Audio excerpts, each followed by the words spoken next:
নমস্কার সকলকে, সবাই কেমন আছেন? আশা করি সবাই ভালো আছেন। আমরা ভালো আছি। তো দেখতে দেখতে অনেক দিনই হয়ে গেল আমাদের এই আফ্রিকাতে আসা।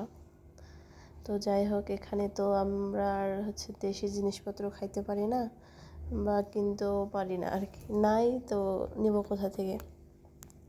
তো যদি খেতে টেতে মন চায় তখন কি আর করার, বাসায় তৈরি করেই খেতে হয়।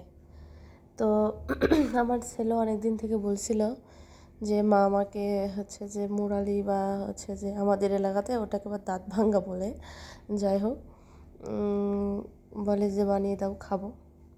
পরে কি করার, পরে আবার তোড়জোড় শুরু করে দিলাম, বানাতে লাগলাম। তো দাঁত ভাঙ্গা বানাইতে পরে ভাবলাম যে একটু কিছু নিমকেও ভেজে নিই। এটা মিষ্টি ছাড়া, চিনিতে না মাখিয়ে, এটা এমনিতে খেতে ভালো লাগে আর কি। তো যে ভাবা সেই কাজ। তো এখানে ময়দা টয়দা টিয়ে করে নিয়ে নিমকি করে নিলাম। নিমকি ভালো করে লাল লাল করে ভেজে তারপর নামিয়ে নিলাম।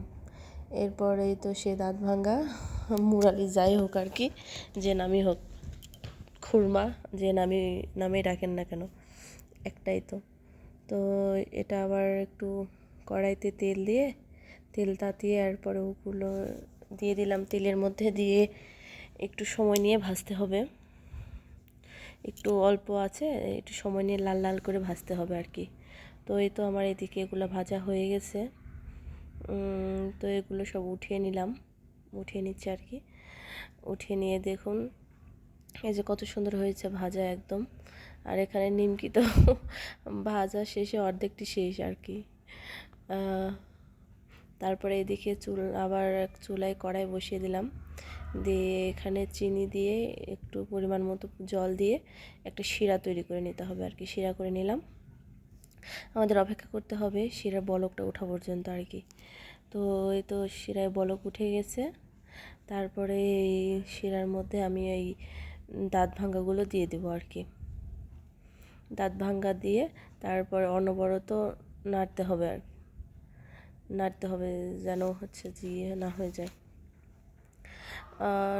তারপরে নাড়তে নাড়তে যখন একটু ঘন হয়ে আসবে, দেখলে বোঝা যাবে আর কি যে জিনিসটা অনেক ঘন হয়ে আসছে।